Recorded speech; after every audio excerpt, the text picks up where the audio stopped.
Bonjour Manuel Bompard, vous êtes coordinateur de la France Insoumise et député réélu des Bouches-du-Rhône. Tout d'abord, avant d'aborder, il y a de nombreuses questions dans l'actualité, permettez-moi de revenir sur les propos tenus par Thomas Porte lors d'un rassemblement à Paris en soutien au peuple palestinien.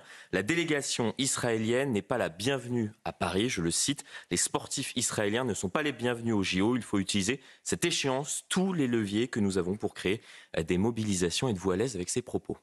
D'abord, je veux vous dire que c'est une position que nous avons déjà défendue, qui consiste à dire que face aux violations du droit international, qui sont reconnues d'ailleurs par les instances internationales de l'État d'Israël depuis maintenant plusieurs années, il est légitime de considérer que le comité international olympique pourrait prendre à l'égard de la délégation israélienne les mêmes décisions qu'elle a prises à l'égard de la délégation russe, c'est-à-dire il ne s'agit pas de dire que les athlètes ne peuvent pas participer, mais qu'ils pourraient participer sous bannière neutre. Ce n'est pas leur mettre une cible dans le dos, c'est un terme qui a été repris par plusieurs de vos opposants. Le ministre de l'Intérieur, par exemple, Gérald Darmanin, qui a d'ailleurs expliqué hier que la délégation israélienne serait protégée 24 heures sur 24. Est-ce que c'est normal ? Non, mais c'est normal que l'ensemble des délégations qui vont participer aux Jeux Olympiques soient protégées.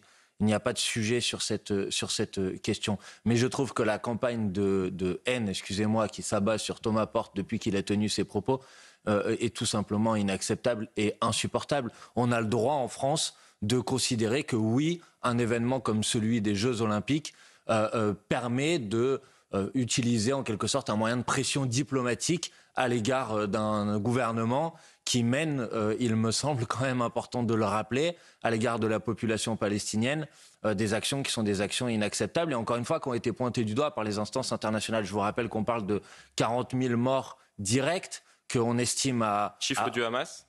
Non, pas chiffre du Hamas. Ministère de la Santé du Hamas. Non, monsieur. Enfin, excusez-moi, ces chiffres sont aujourd'hui les chiffres qui sont considérés comme étant les seuls chiffres raisonnables. Bien évidemment. Et c'est les chiffres qui sont repris, y compris par la Maison-Blanche. Donc, on peut dire que c'est les chiffres de la Maison-Blanche, si vous voulez. Il y a eu un article. Je vais toujours aux sources. Il y a eu un article dans la revue Le Lancet qui est sorti la semaine dernière qui estime à 160 000 personnes le nombre de victimes civiles directes ou indirectes. Je ne suis pas du tout en train de minimiser les victimes.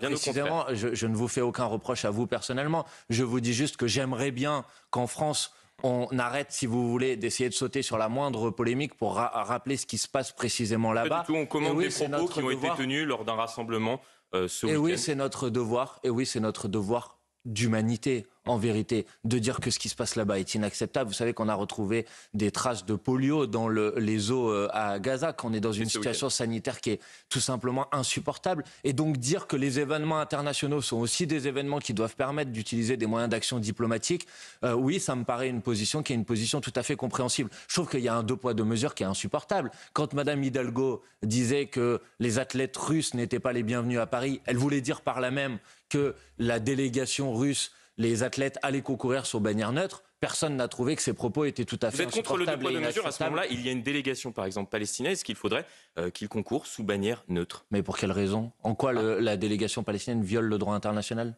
Je ne parle pas de ça, mais par exemple par rapport à ce qu'ils ont fait au 7 octobre, je ne parle pas du peuple palestinien, mais je parle bien évidemment de ces attaques terroristes qui ont été commises à l'égard du peuple israélien. Vous mélangez tout. L'autorité palestinienne n'a pas de responsabilité dans les actions inacceptables qui ont été commises le 7 octobre. L'autorité palestinienne n'en a aucun.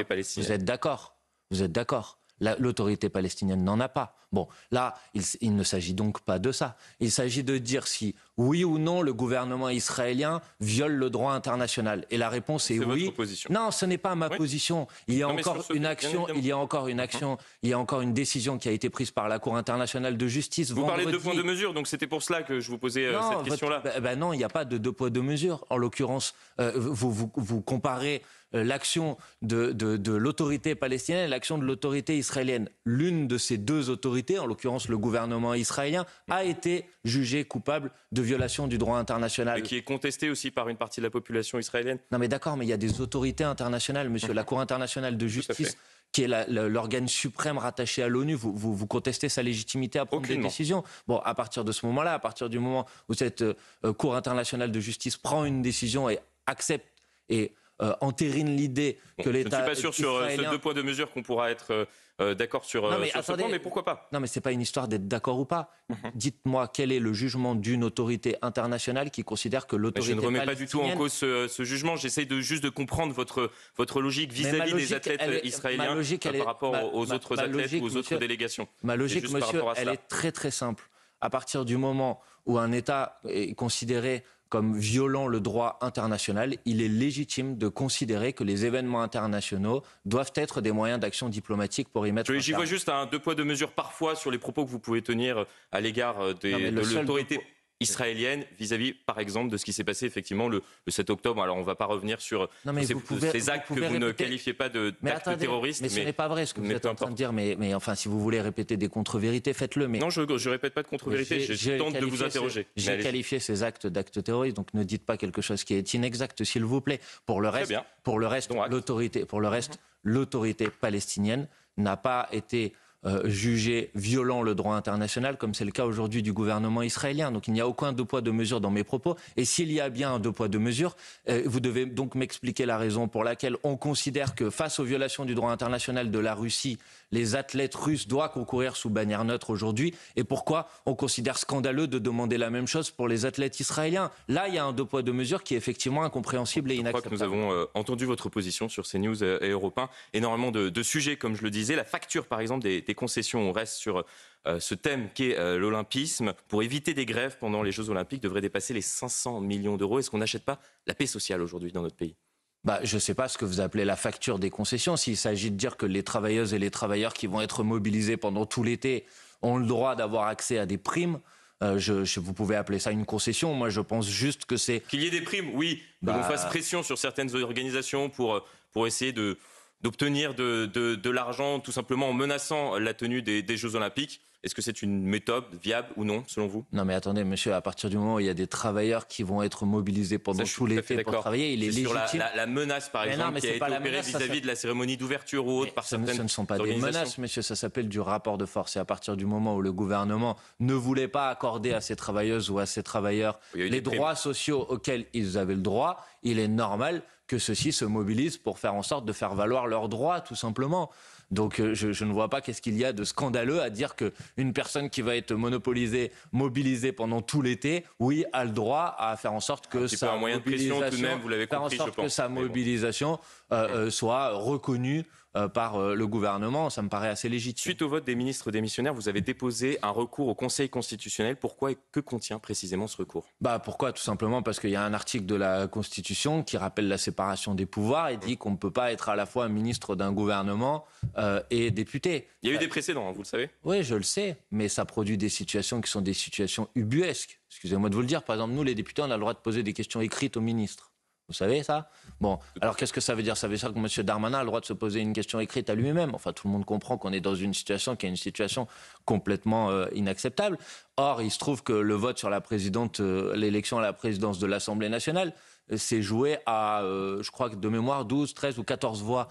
Bon, et il y avait 17 ministres qui ont participé au vote. Donc il est légitime de notre part de dire qu'il y a quand même quelque chose qui nous choque et d'utiliser les voies de recours qui sont les nôtres, c'est-à-dire ici en l'occurrence une saisine du Conseil constitutionnel. Est-ce que le fait que les élus du Rassemblement national n'aient aucun poste stratégique, est-ce que cela vous choque ? Non. Pourquoi ? Tout simplement parce que vous savez... Vous dites aux électeurs du Rassemblement national, vous votez mal ? Non, je leur dis ils votent bien ce qu'ils veulent, c'est pas le sujet. Personne n'empêche leurs députés... Non, c'est pas le sujet. Personne n'empêche leurs députés... Non mais attendez, personne n'empêche leurs députés de les représenter à l'Assemblée nationale. Personne n'empêche leurs députés... Un tout petit peu tout de même. Voter. Ils n'ont pas le droit à des postes stratégiques importants à l'Assemblée nationale. Mais attendez, mais je crois que on peut relire la composition du bureau s'efforce de reproduire la configuration politique de l'Assemblée nationale. C'est le règlement de l'Assemblée nationale. Vous êtes un démocrate ou pas ? Je suis un démocrate et j'aurais fait d'ailleurs exactement la même chose si l'ensemble des postes stratégiques n'avait pas été considéré pour la France insoumise qui représente néanmoins un point important à l'Assemblée nationale. Si vous êtes un démocrate, vous acceptez le résultat du vote. Or, vous ne l'acceptez pas, non ? Non, c'est vous qui ne l'acceptez pas parce qu'il se trouve que les élections au bureau de l'Assemblée nationale sont une élection. une élection des députés qui élisent des députés parmi eux pour exercer des fonctions. Il y a un règlement qui a été modifié en 2017 avec un système par points. Non, monsieur. Ils auraient dû avoir 8 points, mais c'est pas grave. Monsieur, Si. mais non, ce que vous dites est faux. Il y a la possibilité d'avoir... Vous pouvez relire d'avoir... le règlement de l'Assemblée Mais nationale. je le connais très bien, le règlement de l'Assemblée nationale. Mais il y a des élections pour élire la présidence de l'Assemblée nationale, les vice-présidents, les secrétaires et les questeurs. Pour ma part, et la délégation et le groupe de la France Insoumise, nous avons voté pour les candidats que nous avons proposés, nous les Insoumis. Qu'est-ce que vous êtes en train de me dire? Qu'il aurait fallu que je vote pour les candidats du Rassemblement national? Qu'il y ait une répartition, peut-être pour le... Non, répondez à ma question. Il aurait fallu que je vote pour les candidats du Rassemblement national? Oui, potentiellement, oui. Pour qu'il y ait une représentation du Rassemblement national, comme il faudrait qu'il y ait une représentation de la France Insoumise, c'est exactement la même chose. Ce n'est pas exactement la même chose. Ce n'est pas exactement la même chose. Simplement parce que je ne conteste pas le vote des citoyens. Mais moi non plus, je ne conteste pas le vote des citoyens. Les députés du Rassemblement national, comme l'ensemble des députés, vont siéger à l'Assemblée nationale. Ils voteront pour, contre des propositions. Vous ne voulez pas répondre à la question. C'est pas le sujet. Mais c'est pas que je ne veux pas répondre à la question. Je vous ai répondu très clairement. Non seulement je ne suis pas choqué, mais en plus je pense que c'est une bonne chose de faire en sorte qu'un parti qui n'est pas un parti comme les autres, oui, je considère que, en tout cas, je ne l'aiderai pas à avoir des fonctions à responsabilité au sein du bureau de l'Assemblée nationale. Et pour le reste, je veux vous dire, le fait que le camp macroniste qui, malgré ses combinaisons pour essayer de constituer un accord avec les Républicains, ait été mis en minorité dans le bureau de l'Assemblée nationale, ça aussi, je pense que c'est une bonne chose pour la démocratie. Parce qu'il me semble que quand il y a des élections législatives, la première chose à faire, c'est d'accepter le résultat des élections et de ne pas essayer de contourner le résultat de l'élection par des combinaisons politiciennes comme celles auxquelles on a assisté en fin de semaine dernière entre le camp macroniste et les Républicains. Sur le nouveau Front populaire, est-ce que vous avez un nom pour Matignon?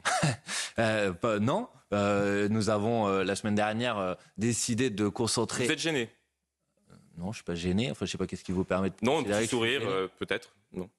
C'est quand on sourit, vous savez, c'est pas forcément parce qu'on est gêné, mais ça, je sais pas, ça a l'air d'être votre interprétation. Mais j'étais en train de vous dire, nous avons fait le choix de nous concentrer la semaine dernière à l'Assemblée nationale sur les élections dont on vient de parler, c'est-à-dire celle de la présidence de l'Assemblée nationale et les présidences de commission, etc. C'était notre première étape, notre priorité. Le président de la République avait dit « j'attends de voir la configuration de l'Assemblée nationale pour la suite ». Or, ce qui ressort de cette configuration de l'Assemblée nationale, c'est que le nouveau Front populaire est majoritaire au sein du bureau de l'Assemblée nationale. À partir de ce moment-là, donc faut nommer quelqu'un à Matignon issu du nouveau Front populaire. Bien évidemment. À ce moment-là. Non, mais d'abord, il faut prendre les choses étape par étape. La première étape, c'est dire que le président de la République doit se tourner vers le nouveau Front populaire pour nous demander de constituer un gouvernement. D'accord. Aujourd'hui, Emmanuel Macron vous appelle. Vous lui dites quoi? Je lui dis que nous allons lui proposer un candidat Premier ministre. D'abord, j'attends qu'il m'appelle, si vous voulez bien, parce qu'il ne faut pas inverser. C'est un petit peu facile, peut-être, non? Non, c'est pas facile en fait. C'est la base de la démocratie de considérer que la formation politique, en l'occurrence la coalition, mais qui si est arrivée vous en tête des vous n'avez pas de nom pour l'instant à lui procurer. Est-ce que vous êtes prêt à faire un... il n'y a vous aucun appelle problème. Tout à l'heure, dans une dizaine de minutes, vous lui donnez un nom? Bien évidemment. Qui? Bien évidemment. Mais je vous le dirai quand nous aurons terminé nos discussions. Peut-être que ça ne me regarde pas, mais ça regarde les électeurs, vos électeurs qui nous regardent et qui nous écoutent sur Europe 1. Franchement, il faut prendre les choses étape par étape. Je vous entends et je comprends. Bon, donc prendre les choses étape par étape, c'est de dire que la responsabilité, elle appartient aujourd'hui au président de la République de se tourner vers le nouveau Front populaire pour lui demander de constituer un gouvernement. S'il le fait, nous terminerons nos discussions et lorsque nous aurons terminé nos discussions, nous lui proposerons effectivement un candidat ou une candidate à la fonction de Premier ministre. Est-ce que vous êtes prêt à soumettre ce nom potentiellement au vote au sein de votre groupe? De mon groupe? Non, mais dans Nouveau Front populaire. Au sein du groupe. Non, mais ça, j'ai entendu que cette proposition avait été faite. Mais moi, je souhaite qu'on continue à travailler sur la base de ce qu'on a fait pour l'instant, c'est-à-dire de chercher un consensus entre les différentes formations politiques. Or, si on faisait un vote aujourd'hui, il est possible qu'on ne permette pas que ce consensus puisse voir le jour et donc que cette coalition du Nouveau Front populaire se sépare ou se divise. Et je pense que ce serait une erreur. Et je pense d'ailleurs que c'est le souhait et la volonté. J'ai entendu le ministre Darmanin le dire encore hier soir à la télévision. Qui appelle les socialistes d'ailleurs, presque à leur rejoindre. C'est pour ça que je pense que ce serait une erreur de s'engager sur cette voie. Moi, je souhaite qu'on trouve une solution par le consensus. Il y a des discussions. C'est pas absurde d'avoir besoin de plusieurs jours pour déterminer quelle doit être la composition d'un gouvernement du nouveau. Donc pas de vote, on vous a entendu. Je comprends qu'il y ait de l'impatience, mais il faut laisser le temps au temps. Peut-être du désarroi. Et je souhaite que le nouveau Front populaire soit en capacité de s'accorder sur un nom et sur la composition d'un gouvernement, avec une seule condition, faire en sorte que le programme du nouveau Front populaire puisse être mis en œuvre. Gérald Darmanin, justement, vous en parliez à l'instant, dit l'augmentation du SMIC défendue par la gauche n'est pas un mauvais débat et nous aurions tort de l'écarter d'un revers de la main. Que lui répondez-vous? Rejoignez-nous. Non, je lui réponds qu'il ne faut pas prendre les gens pour des abrutis. Abruti. Oui. Parce que Vis-à-vis du ministre de l'Intérieur. Démissionnaire. Je lui dis qu'il ne faut pas prendre les gens pour des abrutis. Je ne suis pas en train de l'insulter, lui. Et quand M. Darmanin et sa majorité a, depuis maintenant 7 ans, voté contre toutes les propositions, toutes, que nous avons faites pour l'augmentation du SMIC, pour l'indexation des salaires sur l'inflation, pour l'augmentation du point d'indice des fonctionnaires, quand il a voté contre l'ensemble de ces propositions depuis 7 ans, je vois bien la petite manœuvre politicienne qui vient maintenant pour dire non, mais je ne suis pas fermé à cette hypothèse, mais je ne le crois pas. Et je pense que cette idée que finalement, au lendemain des élections, une fois qu'on a défendu un programme, il faudra en défendre un autre, je pense que c'est une idée qui fait beaucoup de mal à la démocratie. Vous voyez ? Jean-Luc Mélenchon, candidat en 2027 ? Dernière question. Ben c'est à lui qu'il faut poser la question. J'ai lu une interview dans la presse italienne, je crois. J'ai lu la même interview, c'est pour ça que je vous pose la question. Ben, je crois qu'il y a une phrase très claire dans laquelle il dit « Je n'ai pas dit que j'étais candidat ». Oui, mais il dit aussi qu'il se préparait à un duel avec Marine Le Pen. Ah ben je pense qu'il faut se préparer effectivement au fait que la bataille, le duel de la prochaine présidentielle sera entre l'extrême droite... Donc candidat ou pas candidat ? Non mais attendez, laissez-moi terminer juste une phrase si c'est possible. Allez-y. Entre l'extrême droite et ce que représente aujourd'hui la gauche de rupture autour du programme notamment que nous avons défendu dans ces élections législatives.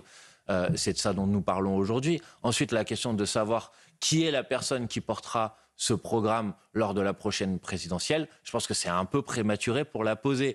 Et en l'occurrence, je ne crois pas que c'est ce que Jean-Luc Mélenchon ait dit dimanche. Par contre, oui, il a dit qu'à la fin, ça se terminerait entre l'extrême droite et nous. Et c'est une analyse que je partage. Merci beaucoup, Manuel Bompard, Merci à vous. coordinateur de la France Insoumise et député des Bouches-du-Rhône. C'était votre grande interview sur CNews et Europe 1.